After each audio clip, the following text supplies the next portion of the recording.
Welcome to the 50th episode special. So this is the 50th episode in the martial poetry series.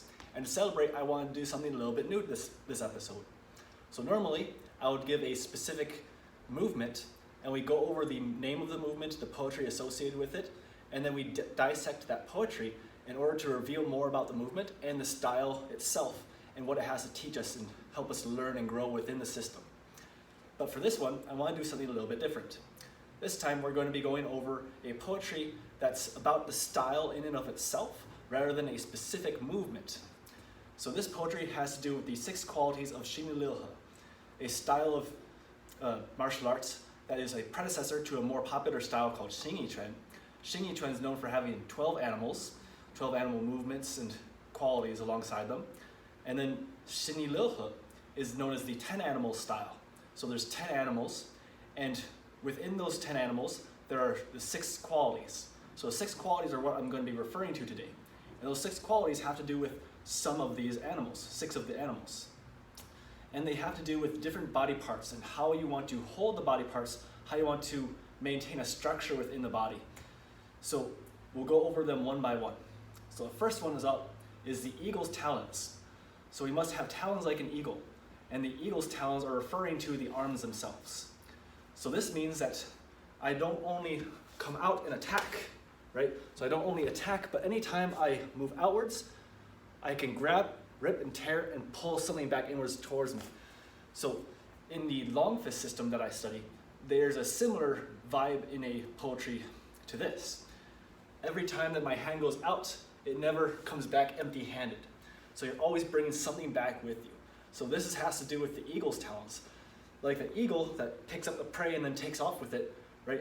So I might go out and attack. This might be my battering ram, the chicken pose from Xinyiliuhe, and then I might grab something, pull it in, and then go into the dragon chop.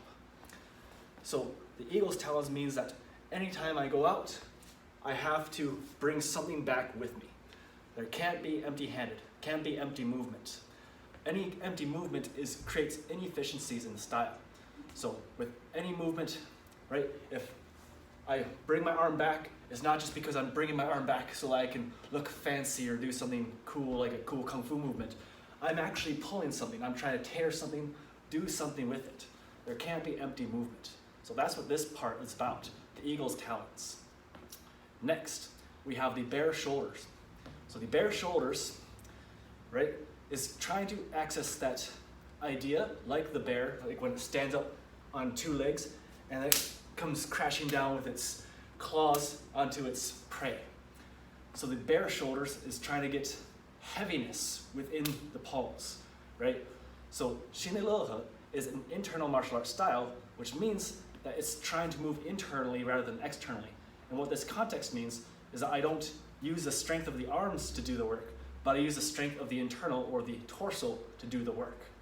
So the bear is trying to connect the arm to the torso so that when I move, I'm not moving the arm by itself individually where it would then hamper power from the body to go outwards, but rather I connect it into my body so that when I swing, right, it's not my arm, but my whole body swings down with it, right?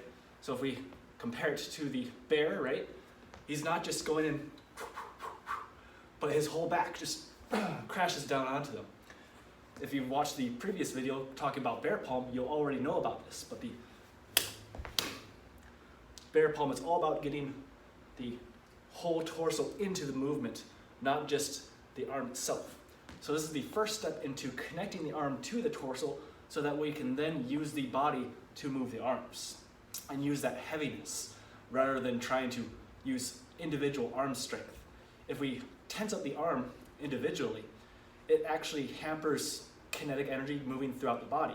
So if I push the ground to strike outwards, if my arm is tense, it's going to prevent movement so that when I hit, it's going to have less power.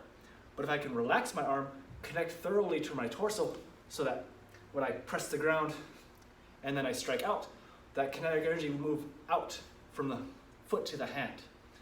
So that's what this is all about. It's about connecting the body and using the heaviness of the body rather than individual arm strength. Then next we have the dragon's body, or the dragon's waist. So this has to do with the flexibility of the torso and the individual musculature interweaved throughout the torso. So there's a lot of coiling and uncoiling type movements. So if I take this posture here where I'm in running step, this is running step if you're not familiar.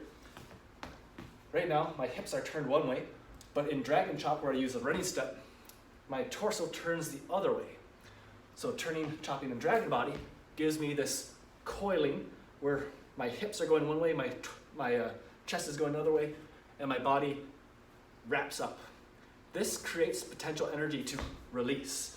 Much like when you draw a bow, right? It's not from pushing the arrow. It's me drawing the bow and then releasing the string that actually shoots the arrow.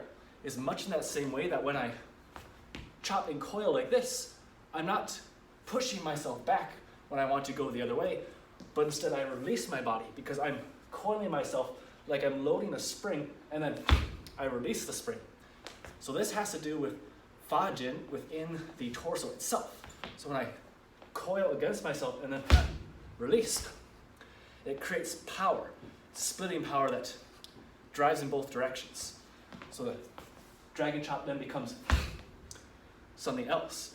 So if I use this with two different movements, turn and chop in dragon body, and then general draws the broadsword, right? It becomes all that force that goes one way springs into the next. So that's the idea, is trying to get this to be flexible, so it's not stiff and brittle, but rather flexible and powerful, so that it can coil and uncoil and create more muscular force throughout the torso. So that's the dragon's waist. Next we have the monkey's hips and monkey buttocks. So the idea of the monkey, if you're familiar with any monkey kung fu or anything regarding the monkey in martial arts, there's a lot of springing type of energy, really soft and bouncy, very much like a spring, like up and down. If you've seen the Ma Family Monkey system that I practice, there's a lot of springing practice to try and get springing power throughout the body. And it's the same type of energy, the same type of idea. So when I'm fighting, right, I'm not just going to be stiff down here, where you'll see my hips are kind of gliding throughout space, but there will be more three-dimensional movement. So I might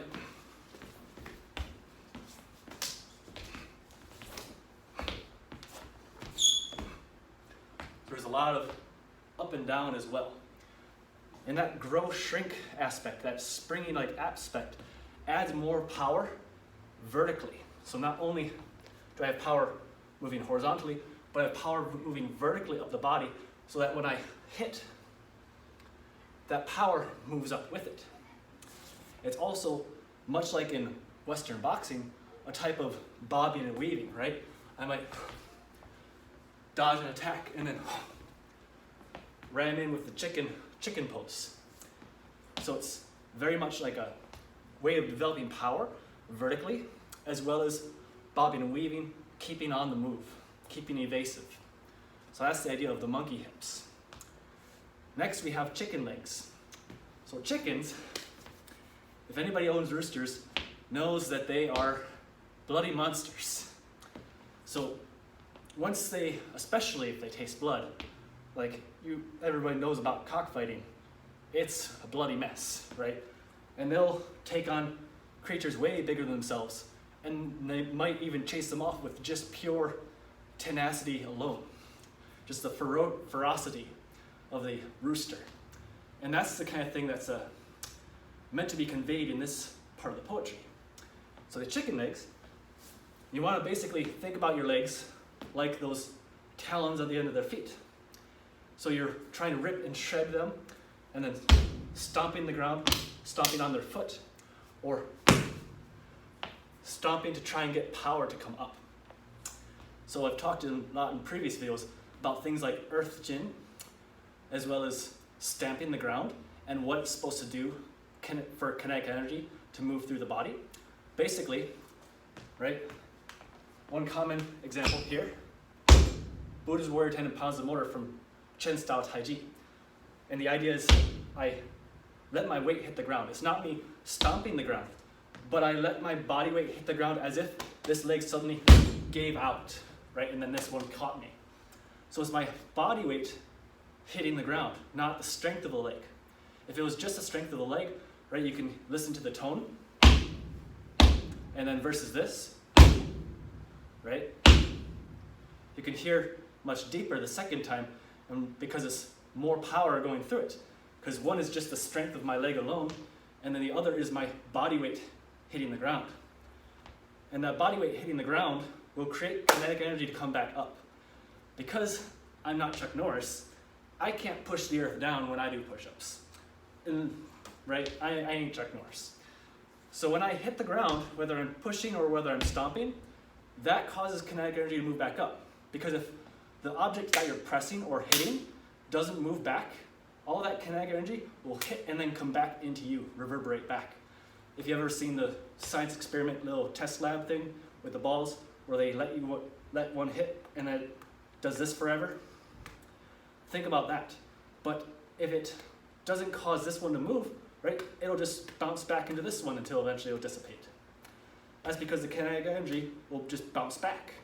So that's the idea. When I hit the ground, it causes kinetic energy to hit the ground, and because the ground doesn't go anywhere, the force comes back up through the body and then out to wherever it can escape from.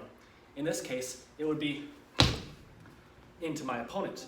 When I hit the ground, that kinetic energy will move back up, and since my body momentum is moving in one way, it'll leave through that point. So it's trying to create power to come back up through the legs and through the body. You can kind of probably see how all this starts to connect. It's trying to get the connection from leg to arm and everything to connect in between, and how everything will interplay, right? So the legs have to hit the ground and be forceful, create power that comes upwards. The hips have to be loose, free, and springy to let that power resonate and go back up the body. The body itself has to be springy and loose. It has to be flexible so that the power doesn't get stopped from being too tense. And then the shoulders have to connect through the arm so that the power doesn't get disconnected here. If I don't connect, right, and this is moving by itself, it's like a clockwork machine where one of the cogs is moved apart, and where one cog spins, the other cog doesn't get affected because it's not connected. But if you connect them, right, then they'll do their thing. And then once that's connected, the hands have to be fierce, right?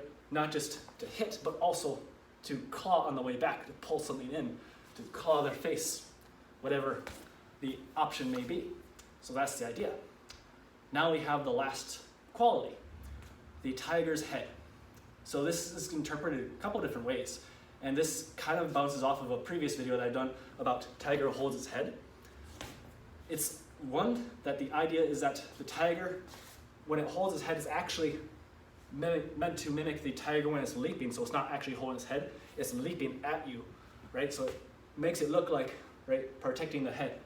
So that's basically a fancy way of saying, keep the guards up, protect the head. But I think the more important part of taking away from this is that it's not just the physical representation of the head, but the mind. So Xinyiliuhe, while it has 10 animals, it's primarily considered a tiger style. This is because it has animal predator-like qualities. It's not a evasive style per se. It does have evasion in it. It does have blocking in it, but it's not really about that. It's more about hunting the prey, attacking the prey. Much like Xingyiquan, it's more focused on offense and trying to barrel through the opponent, driving your wedge into them. I often describe Xinyiliuhe as like a battering ram. Chicken pose is often the one I go to when I describe it literally, because I present my whole body as like a battering ram, and whatever happens to hit you, great. That's going to open the door for me to finish with something else. So it's all offensive style. And that's because it's a predator art. It's meant to be like you are the tiger hunting your prey. When you are a tiger hunting a prey, there's not as much fear involved as when you would say a predator fighting another predator. On that case, there's a bit of fear involved because it's like, I might not live this. I need to escape if possible, right? And then that fear starts to come up, and fear, much like any other emotion, clouds judgment, and it makes you slow. So this mindset is trying to get rid of the emotional attachment in that moment of where it's needed to be decisive and quick, so that you can just end the conflict as quickly as possible and efficiently as possible. So when you're attacking, right, you're not like the boxer fighting, but you're a tiger, you're going through them, you're pouncing on them, you're putting your whole body weight into them, like a tiger that's pounced on its prey, and now the prey is trapped underneath the tiger's body weight. So that's the idea. You're the tiger mindset. You're hunting them, not fighting them. And that helps to get rid of the fear aspect once it becomes more natural.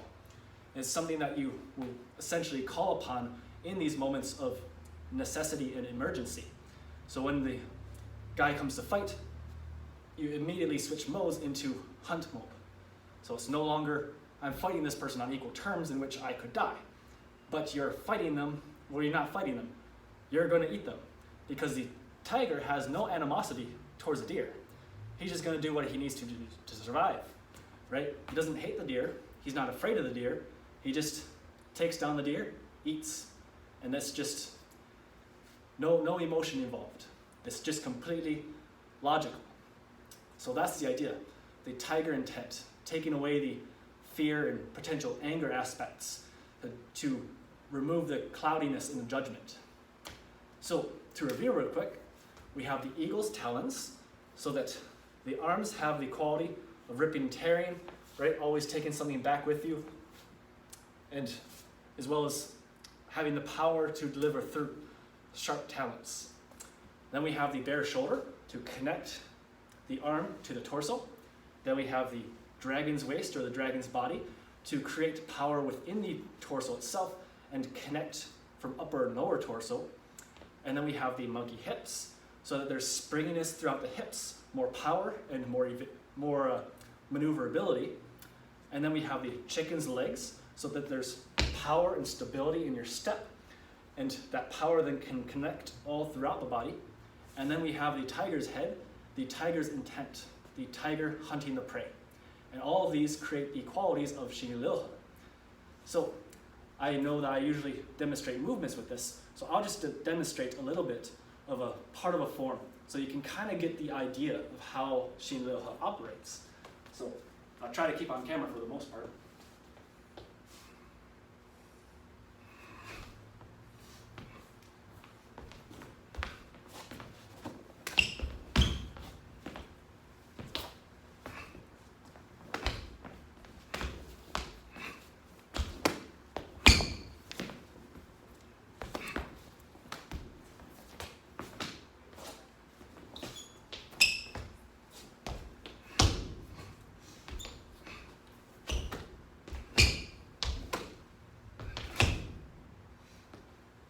So that was a little bit of movement from Xinyiliuhe, so you can kind of get the vibe.